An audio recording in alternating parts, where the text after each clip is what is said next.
어린 시절 납치되었던 한 소년이 인신매매 조직의 피해자가 되었고 그는 결국 중국 역사상 가장 냉혈한 살인자 중 한 명이 되었습니다. 그 사람은 바로 홍역허지입니다. 그는 단순히 77건의 살인과 38건의 강도 사건을 저지른 것에 그치지 않고 자신의 어머니에게 재혼을 강요하여 예물비를 얻고자 했으며 심지어 자신의 아들, 여동생, 형제들을 돈벌이로 팔아넘기는 일도 서슴지 않았습니다. 그의 인생은 비인간적인 행위들로 가득 차 있었습니다. 인신매매, 강압, 살인 그리고 중부 중국 4개성에 걸쳐 공포를 퍼뜨리는 범죄 조직 결성까지 이어졌습니다. 한 명의 순진한 피해자가 어떻게 냉혈한 살인자로 변해 자신의 가족마저 이용하고 파괴하는 일을 서슴지 않게 되었을까요? 돈이 그의 인간성을 가리게 만든 원인일까요? 화면에서 눈을 떼지 마십시오. 이번 영상은 중국 역사상 가장 피비린내 나는 사건 중 하나를 밝혀줄 것입니다. 좋아요와 구독을 눌러주시면 지금 바로 이 사건을 함께 알아보시죠.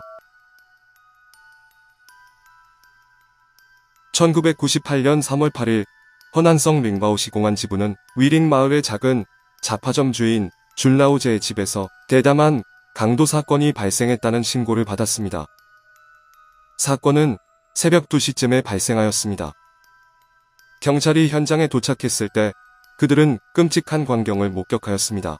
대문이 발로 차여 열려 있었고 집안은 온통 뒤집혀져 있었습니다. 침대에는 빗자국이 남아 있었으며 남편은 심각한 부상을 입고 움직이지 못하는 상태였습니다. 줄라오제의 아내는 당시 상황을 이렇게 회상하였습니다. 그때 우리는 깊이 잠들어 있었습니다. 갑자기 큰 소리가 들렸고 문이 발로 차여 부서졌습니다. 얼굴을 가린 3명의 깡패가 집으로 들이닥쳤습니다. 그들은 곧바로 공격을 시작하여 저희가 대응할 틈도 없었습니다. 그중 몸집이 작은 깡패가 침대로 올라가 줄라오제의 아내 위로 올라서며 어서 돈을 내놔. 그렇지 않으면 내 아이를 팔아버리겠다. 라고 크게 외쳤습니다. 당시 부부는 극도로 공포에 휩싸였습니다. 아내는 자신들이 부유한 가정이 아니라고 설명하려 했지만 깡패는 이를 믿지 않았습니다. 그는 침대 시트를 찢어 밧줄로 만들어 부부의 팔다리를 묶으라고 명령하였습니다. 줄라오제가 저항하자 깡패들은 나무 몽둥이로 그의 머리를 강타하여 그를 기절시켰습니다. 다행히도 그의 부상은 생명에 지장이 없는 상태였습니다. 이후 깡패들은 집안의 서랍과 상자들을 뒤지기 시작했습니다. 결국 그들은 500위안, 11근의 아연선, 2kg의 가루, 은귀걸이 한 쌍과은 목걸이를 훔쳐갔습니다. 줄라오제의 집은 마을 외곽에 위치해 있었으며 농아이 철도에서 약 100m 떨어져 있어 기차가 자주 지나다니는 곳이었습니다. 그럼에도 불구하고 이 범죄 조직은 과감하게 이 장소를 범행 대상으로 선택한 것으로 보아 사전에 철저히 계획을 세운 것으로 추정되었습니다. 더불어 범행 후 현장의 망치, 나무 뭉붕이, 얼굴 가리개와 난잡한 발자국 등 많은 증거를 남겨두었습니다. 이는 이들이 매우 전문적인 범죄 조직임을 보여줍니다. 수사팀이 줄라오제의 집에서 조사를 진행하던 중 갑자기 펑질링이라는 청년이 마을에서 달려와 울면서 자신의 아버지가 방금 살해되었다는 소식을 알렸습니다. 그는 어젯밤 산에서 일하느라 집에 없었지만 오늘 아침 집에 돌아오자 아버지가 침대에서 살해된 것을 발견했다고 설명하였습니다. 경찰은 즉시 펑질링의 집으로 이동하였으며 그 집은 줄라오제의 집에서 약 60m 떨어진 곳에 있었습니다. 펑질링 가족의 집은 울타리가 없는 초라한 집이었으며 나무로 된 문이 활짝 열려 있었습니다. 현장에서 펑질링의 아버지는 4다리가 단단히 묶인 채로 바닥에 누워 있었습니다. 그의 머리뼈는 갈라져 있었고 목은 거의 완전히 잘려 있었으며 철제 몽둥이나 나무 몽둥이로 살해된 것으로 보였습니다. 추가로 그의 목에는 채소용 칼에 의한 깊은 상처가 남아 있었습니다. 이는 범인이 그가 살아남을 수 없도록 확실히 하려 했던 것으로 보입니다. 경찰은 이 깡패들이 울타리가 없는 펑질링의 집에 침입했으며 외부에서 망치와 나무 막대를 집어들어 무기로 사용했을 것으로 추정하였습니다. 그들은 얼굴을 가리지 않은 상태였기 때문에 증거를 없애기 위해 펑질링의 아버지를 살해한 것으로 보입니다. 물건을 뒤진 후 그들은 줄라우제의 집으로 이동하였습니다. 이번에는 얼굴을 가리고 있었기 때문에 그들은 사람을 죽이지 않고 줄라우제를 단순히 기절시키는 것으로 그쳤습니다. 이는 추가적인 주목을 피하기 위한 조치로 보입니다. 펑질링의 아버지, 즉 범인들의 얼굴을 유일하게 식별할 수 있는 사람이 살해되면서 사건은 더욱 복잡해졌습니다. 줄라우제의 아내는 그들의 목소리를 들었으며 그것이 산시성 특유의 억양이었다고 증언하였습니다.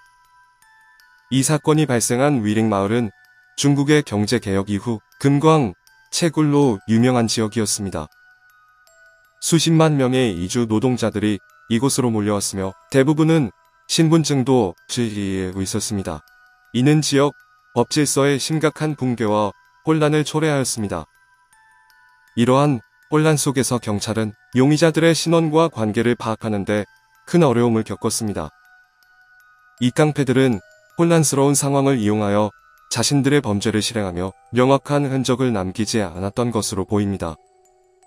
경찰은 줄라우제와의 조사로 수사를 시작하였습니다. 적대 관계나 원한을 가진 사람이 있는지 묻자 그는 자신과 아내가 정직하고 친절하게 살아왔으며 누구와도 다투지 않았다고 단언하였습니다. 그들은 마을을 거의 떠나지 않았으며 오직 지인과 이웃들과만 교류하였다고 말하였습니다. 펑질링의 아들도 그의 아버지가 신중한 사람으로 과거에 작은 금광을 운영했으나 성공하지 못했다고 설명하였습니다. 그는 한 번도 누군가와 원한 관계를 맺은 적이 없으며 고용했던 이주 노동자들은 몇 년 전에 이미 일을 그만둔 상태라고 덧붙였습니다. 경찰은 범인들이 두 피해자 가족이 부유하다고 생각하여 범행을 저질렀을 가능성을 의심하였습니다. 그러나 두 집 모두 부유한 흔적이 전혀 없었습니다.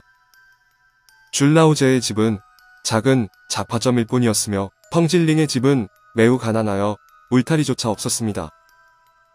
모든 가설이 비합리적으로 보였으며 명확한 단서가 전혀 없었습니다. 수사는 점점 교착 상태에 빠졌습니다.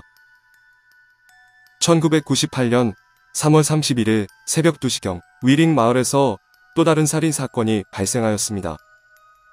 범죄 조직은 처음에 작은 가게에 몰래 들어가 세안제 1병, 백포도주 1병, 그리고 땅콩 1봉지를 훔쳤습니다.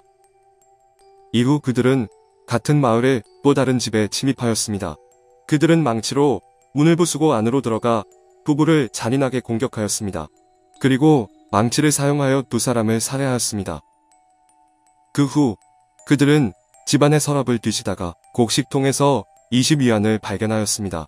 범인들은 현장에서 땅콩을 먹고 백포도주를 마신 뒤 도주하였습니다. 더 충격적인 것은 범인 중 한 명이 아내의 시신에 대해 끔찍한 행위를 저질렀다는 점입니다. 이는 상상조차 할 수 없는 잔혹함이었습니다. 다행히도 범인들은 집안에 있는 작은 방에서 새 아이가 자고 있다는 사실을 알지 못하였습니다. 부모가 살해된 후 큰 두 아이는 친척에게 보내졌고 막내는 한 호의적인 사람에 의해 입양되었습니다. 당시 중국에는 DNA 분석 기술이 존재하지 않았기 때문에 범인들이 많은 체액 샘플을 남겼음에도 이를 통해 그들을 찾아내는 것은 불가능하였습니다. 여러 사건을 통해 경찰은 호난성 위링 마을에서 발생한 살인 사건들이 모두 동일한 그룹에 의해 저질러졌을 가능성을 점차 확신하게 되었습니다. 1998년 4월 2일 산시성 샤오관 마을에서 새벽에 또 다른 가면 강도 사건이 발생하였습니다. 목격자의 진술에 따르면 범인들은 4명으로 구성되었으며 그중 1명은 몸집이 작은 남성으로 스촨성 억양을 사용하였습니다. 그들은 얼굴을 가린 채 망치로 문을 부수고 침입하였으며 침대 시트를 찢어 피해자들을 묶고 서랍을 뒤져 물건을 찾았습니다. 또한 현장에서 엿기름 우유를 마셨으며 300위안 이상의 현금과 몇 개의 금은 장신구 그리고 조리 도구를 훔쳐갔습니다. 같은 날 경찰은 사건 현장에서 1.5km 떨어진 도랑에서 불에 탄 시신을 발견하였습니다. 식용유가 연료로 사용된 것으로 밝혀졌습니다. 시신은 심하게 불에 탔으나 신원을 확인한 결과 피해자는 범죄 조직의 구성원 중 한 명과 매우 닮아 있었습니다.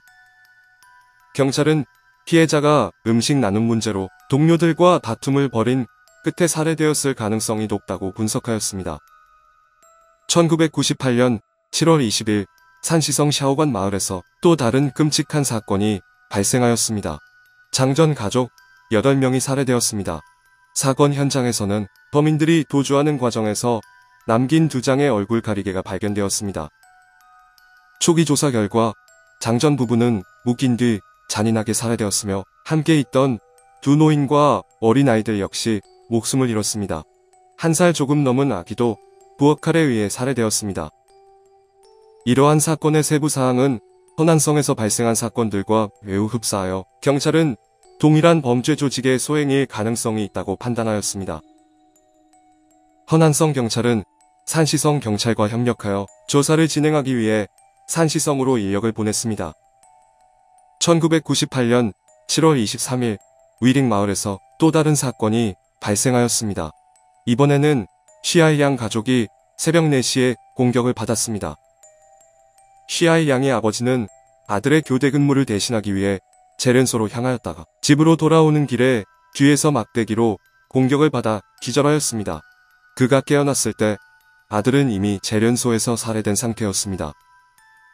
집안에서는 모든 물건이 뒤집혀 있었으며 그의 며느리 리우밍무도 침대에서 잔인하게 살해된 상태였습니다. 이 끔찍한 광경은 노인의 충격과 극도의 슬픔에 빠뜨렸습니다. 노인은 즉시 소리를 지르며 도움을 요청하였고 마당에서 잠들어 있던 다른 아들 시아오령을 깨웠습니다. 2 사람은 급히 이웃집으로 달려가 경찰에 신고하였습니다. 이번에는 범죄 조직이 깔끔히 도망치지 못하였습니다. 주민들의 외침으로 그들은 겁을 먹고 도망쳤으며 옥수수밭에 발자국을 남겼습니다. 이것은 경찰이 처음으로 사건 현장에서 명확한 단서를 확보한 사례였습니다. 경찰은 옥수수밭에서 3켤레의 신발 자국을 발견하였고 마당에서는 2켤레의 신발 자국을 추가로 발견하였습니다. 분석 결과 이 조직의 구성원은 56명으로 추정되었으며 이는 이전에 34명으로 추정된 가설과 맞지 않았습니다. 이로 인해 경찰은 동일한 조직의 소행일 가능성에 의문을 품었으나 범행 수법이 매우 유사하여 수사팀에 큰 압박을 주었습니다. 주민들은 공안에 대해 무능하다고 분노를 표출하였으며 같은 지역에서 연속적으로 발생한 강도와 살인 사건에 대한 책임을 물었습니다. 그러나 당시 사회 상황은 매우 복잡하였으며 수사가 단기간에 이루어질 수 없었습니다. 허난성 링바오 경찰이 수사를 확대하기도 전에 범죄 조직은 산시성 후현으로 도주하였습니다. 1998년 8월 14일 새벽 1시경 폭우 속에서 살인 사건이 발생하였다는 긴급 신고가 접수되었습니다. 시즐리 가족의 3명이 살해되었으며 흉기는 부엌칼이었습니다. 범인들은 자전거 2대와 오토바이 1대를 훔쳤습니다. 이후 오토바이는 사건 현장에서 멀지 않은 교회 지역에서 발견되었습니다. 1998년 8월 17일 범인들은 산시성 양저우관으로 도주하여 범행을 계속하였습니다. 이곳에서 그들은 작은 잡화점 주인의 2딸과 아들을 모두 살해하였습니다. 산시성 경찰은 즉시 범인들을 추격하였으나 그들은 1998년 8월 28일 새벽 일찍 서현으로 이동하였고 이곳에서 또 다른 유사한 사건이 발생하였습니다. 이번 사건에서는 길가 상점의 주인이 단단한 물건으로 머리를 맞고 공격당한 뒤 성폭행을 당하고 부엌칼에 의해 살해되었습니다. 1998년 8월 20일 가오랭현 구청 마을에서 연속적으로 2건의 살인 사건이 발생하였습니다. 피해자들은 모두 단단한 물건에 머리를 맞고 목이 공격당했습니다. 사건 현장에는 범인들이 남긴 물건을 뒤진 흔적과 음식물을 섭취한 흔적이 발견되었습니다. 그 시점부터 1999년 초까지 수십 건의 강도와 살인 사건이 발생하였습니다. 대부분의 피해자 가족은 모두 사망하였으며 일부 생존자는 사건 발생 당시 집에 없었던 경우였습니다. 중국 공안부는 사건 수사를 직접 감독하기 위해 특별 수사팀을 구성할 수밖에 없었습니다. 유명한 범죄 전문가 우거칭이 현장 분석을 위해 파견되었습니다. 조사 후 그는 모든 사건이 동일한 조직에 의해 저질러졌다는 결론을 내렸습니다. 그들은 터널을 파거나 침입하는 데 능숙하며 허난성과 산시성, 접경 지역에서 여러 차례 범행을 저질렀다고 밝혔습니다. 중요한 단서는 사건 현장에 남겨진 용의자의 옷에서 나왔습니다. 전문가들은 주범이 키 160cm 이하로 북방지역 남성치고는 작은 체격을 가졌으며 탄광에서 일했던 경력이 있을 가능성이 있다고 추정하였습니다. 종합된 데이터를 바탕으로 경찰은 접경지역의 탄광에서 전과가 있는 용의자들을 선별하기 시작하였으며 악명 높은 이 범죄 조직을 대상으로 한 수사 범위를 처음으로 좁힐 수 있기를 희망하였습니다. 대규모 조사를 통해 경찰은 1997년에 절도와 여성 폭행에 연루된 키 160cm 이하의 샤오왕이라는 별명을 가진 용의자에 대한 정보를 확보하였습니다. 게다가 이전에 수집된 흔적들과 목격자들의 진술에 따르면 그는 강도 조직의 구성원 중 한 명과 매우 유사하였습니다. 탄광에서 일했던 한 사람의 진술에 따르면 샤오왕은 산시성 저우즈현에 친척이 있다고 하였습니다. 그곳에서 경찰은 그의 이모를 만났고 그의 본명이 펑요커지임을 확인하였습니다. 펑요커지의 생모를 추적한 결과 경찰은 그가 후베이성 중샹시에 숨어 있다는 사실을 밝혀냈습니다. 1999년 4월 9일 펑요커지는 마침내 체포되었습니다. 그의 집에서 경찰은 이전 사건들에서 나온 것으로 보이는 다수의 자산과 피해자들의 피가 묻은 칼, 망치 등 다량의 흉기를 발견하였습니다. 펑요커지는 1966년 산시성 산양현에서 가난한 가정에서 태어났습니다. 어린 시절 그는 여동생과 함께 부모를 따라 산시성 저우즈현에 있는 이모의 집으로 가서 의지하며 살았습니다. 12살 때 그는 인신매매 조직에 의해 호난성으로 납치되었습니다. 그러나 그는 영리하게도 순종적인 척하며 도망칠 계획을 꾸미고 있었습니다. 2년 후 그는 탈출에 성공하였고 그걸로 생계를 유지하며 저우즈현으로 돌아갔습니다. 펑요커지의 키는 영양실조로 인해 158cm에서 멈추었습니다. 그는 작은 체구를 가지고 있었지만 매우 영리하였으며 힘든 노동을 하기 싫어했고 항상 부정한 방법으로 돈을 벌고자 하였습니다. 1982년 16세 펑요커지는 자신의 어머니에게 강제로 재혼을 시켜 장수성의 한 노인과 결혼하게 하였고 예물비로 받은 돈을 모두 탕진하였습니다. 1984년 펑요커지는 자신의 어머니를 데려오기 위해 여동생을 담보로 사용하였습니다. 그러나 1986년 돈이 떨어지자 그는 이복 형제를 팔아버렸습니다. 어머니는 정신적 고통을 견디다 정신병을 앓게 되었으며 노동 능력을 상실하였습니다. 더 이상 이용할 사람이 없게 되자 펑요커지는 불법적인 수단으로 돈을 벌기 시작하였습니다. 1989년 펑요커지는 이름을 왕왕도로 바꾸고 자전거 수리공 노인 밑에서 일을 하였습니다. 생계를 유지할 만큼의 돈을 벌 수 있었지만 그는 가난한 생활에 만족하지 않았습니다. 1990년 펑요커지는 부시 가문에서 일하던 중 주인의 딸을 유혹하여 도망쳤고 그녀와 함께 두 아들을 낳았습니다. 1996년 그는 막내 아들을 팔아 돈을 마련하였습니다. 가족을 팔아 돈을 벌 수 없다는 것을 깨달은 펑요커지는 1998년 2월 범죄 조직을 결성하기로 결심하였습니다. 이 조직에는 그가 일하던 중 알게 된 3명의 공범이 참여하였습니다. 이 시점부터 끔찍한 공포가 시작되었습니다. 펑요커지의 조직은 허난성, 장수성, 산시성, 안우이성에서 38건의 강도와 77명의 살인을 저질렀습니다. 그들의 범행은 매우 잔인하였으며 법과 치안이 약한 외딴 시골 지역을 목표로 삼았습니다. 그들은 살인, 성폭행, 약탈을 서슴지 않았습니다. 경찰은 곧 펑요커지가 주범임을 확인하였지만 그의 교활함과 잔인함은 1년 이상 수사팀을 곤란하게 만들었습니다. 1999년 5월 3일 체포된 이후 펑요커지는 사형을 선고받았습니다. 이 재판은 전국적인 관심을 끌었지만 그의 잔혹함을 완전히 표현하기에는 부족하였습니다. 그는 수백 가정을 파괴하였으며 그의 범죄로 인해 많은 사람들이 1년 넘게 두려움 속에 살았습니다. 그의 범죄로 인한 정신적 상처는 영원히 사라지지 않을 것입니다. 펑요커지는 단순히 냉혈한 살인자가 아니라 인간성을 넘어선 잔혹함과 도덕적 타락의 상징이었습니다. 그의 종말은 그의 잔혹함을 견뎌야 했던 사람들에게 해방을 의미하였습니다. 펑요코지의 이야기는 공동체와 법 집행기관이 주민들을 보호하고 범죄를 조기에 예방해야 하는 책임을 강하게 상기시킵니다.